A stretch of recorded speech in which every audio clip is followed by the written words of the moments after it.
Yung alaga tuwing hapon. Ang problema ko naman, kasi pag alam niya na may chocolate cake siya, hindi yung makakalimutan. Hi guys, for today's video, gano'n gaya ng super moist cake. Ready mix na siya.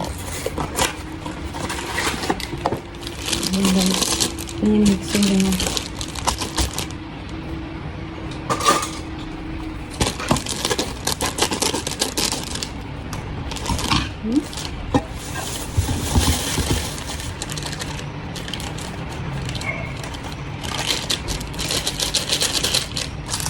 Dahil ready mix na siya, mag-a-add na lang tayo ng oil at saka eggs. Right? Wait.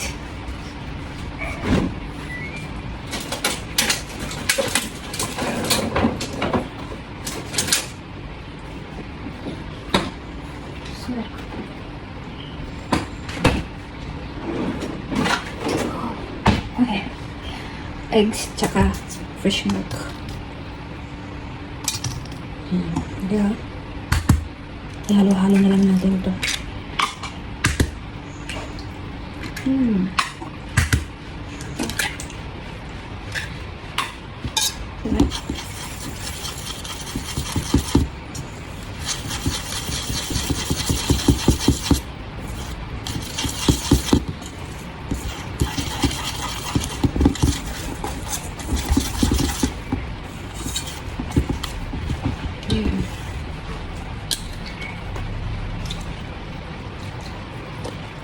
Tansya-tansya.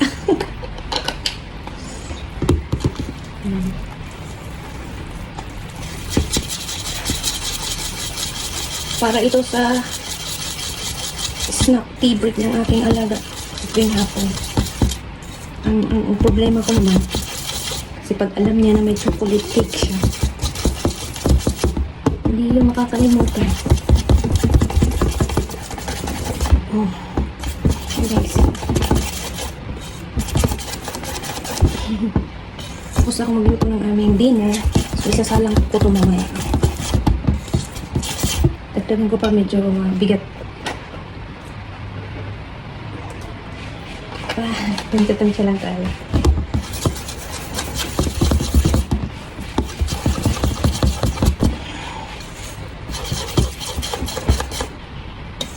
Ito lang gamitin pala. Baligtad pala yung t-shirt kasi sinadya ko baligtad rin.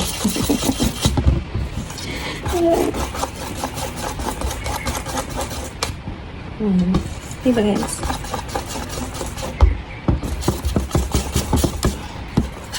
Okay, yan na siya. Ready? Abangan. Guys, magkasya kaya dito? Hindi ba sumobra? Mag-overload? Tingnan natin. Think positive. Yun lang ang ingredients natin kasi ready mix na siya. Diba? Ay, okay lang. Hindi ko na nilagyan ng mantika yung ating paper kasi nga may mantika naman yung ating mixture. Diba? Sakto lang. I-oven natin ito para maganda. Nakakatamad din kasi magawa ng cupcakes. Diba?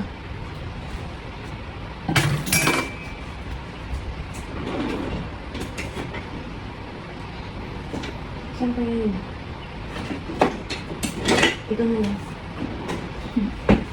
Ito na ang aking hanggang dead-garin natin. Kasi sa meron pa marami pa.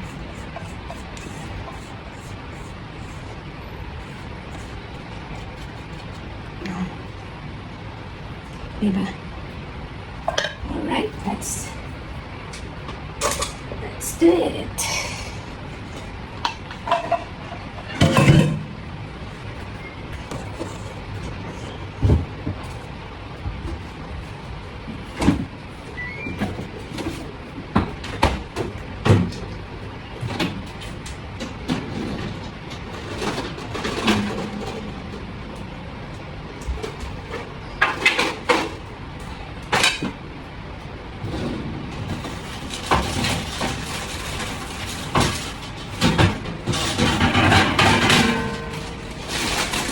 Siguro hindi nila matapos-tapos yung mga itong bagay.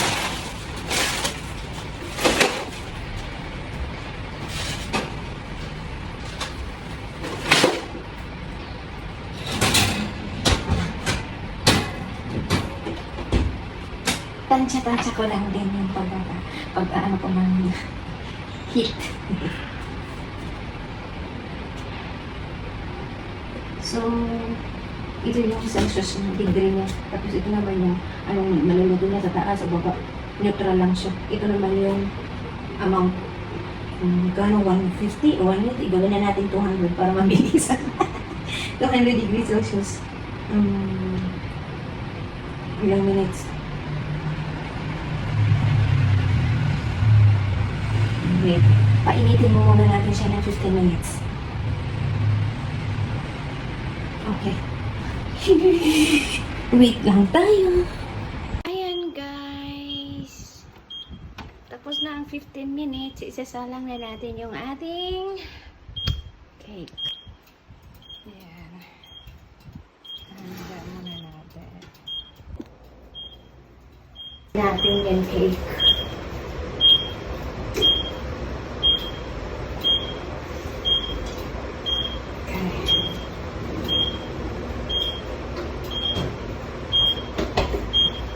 And isi-set natin ng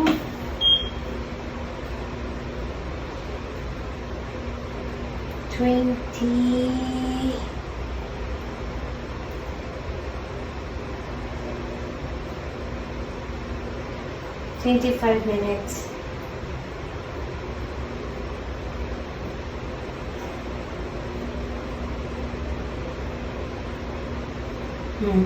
Okay. Yan po.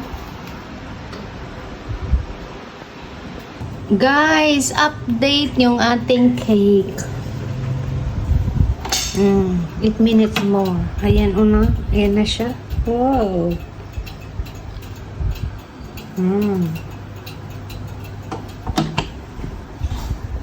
Ayan guys, bumuka na ang bulaklak, sasayaw ang Rayna pero hindi pa luto.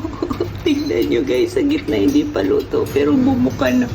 Okay, take your time.